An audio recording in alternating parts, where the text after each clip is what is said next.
నేను builder Viswanathan sir. వాడు మళ్ళీ బెదిరిస్తున్నాడు సార్. ప్రాపర్టీ వదిలి వెళ్ళిపోమన్నాడు సార్. సార్ లేకపోతే నా కొడుకుని చంపుతా అంటాడు సార్. ఎక్కడున్నావు నువ్వు? రండి సార్ రండి. ఎంత అడుగుతున్నాడు వాడు? 50 లక్షలు అడుగుతున్నాడు సార్. సత్యనా ఆంతో మీటింగ్ ఏందన్నా? అరే ఆజావ్ భాయ్ ఇద్దరు సామనే బయటకే సాల్వ్ కరెంగే. ఈ సెటిల్మెంట్ లో మావాడికి ఎంత ఇస్తావు చెప్పు. సార్ నాకు వచ్చు సార్. నాకు అమలాపురంలో ఎంజాయ్ చేయి సార్. నేను వస్తాను. వచ్చు సార్ నాకు. అన్నా నమస్తే. అన్నా అన్నా రా రా రా. ఏందన్నా నవ్వుతున్నావు? నన్ను చూసా? కాదన్నా, కొత్త కానిస్టేబుల్ డిపార్ట్మెంట్ లో జాయిన్ అయ్యాడు. డబ్బే వద్దట. ఇలాంటి అమాయకులు మన డిపార్ట్మెంట్ ఎలా బతుకుతారో తెలియదు. ఫైరింగే రాదు, మళ్ళీ షూటింగ్ లో ఫస్ట్ ప్లేస్ అట్ట. అన్నని చూసి నేర్చుకోవాలరా మనం. దేనికైనా ధైర్యం ఉండాలి. గంతి ట్రైనింగ్ లో ఏం నేర్చుకున్నా చూపించు. సార్ ఏం చేయి, ఏం చేయి నేను చెప్తున్నాను కదా. ఏం చేయి, ఏం కాల్చు. పర్వాలా మనసారా ఏమనుకోడు. కాల్చు కాల్చురా. సరే సరే అడు తిరుగు.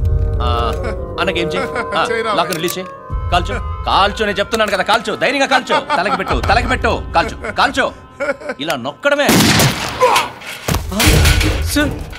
ఏంట్రా అలా చంపేశావు? ఎంత సింపుల్ గా చంపేశావు చూసావా?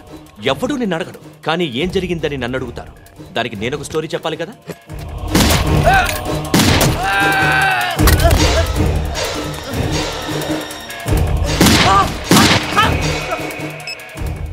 హలో సార్, ఇక్కడ పాత రౌడీ షీటర్ సత్తన్న మన కానిస్టేబుల్ ఆనంద్ ఒకరినొకరిని కాల్చుకొని చనిపోయారు సార్. మన వాళ్ళని కొంచెం అర్జెంట్గా పంపించండి. అరే ఏంది పోయి ఇది? చిన్న సెటిల్మెంట్ గొడవల్లో మా కానిస్టేబుల్ సత్తన్నని కాల్చుంటూ, సత్తన్న మా కానిస్టేబుల్ని కాల్చుంటూ, మధ్యలో నేను ఇరుక్కుపోతున్నాను.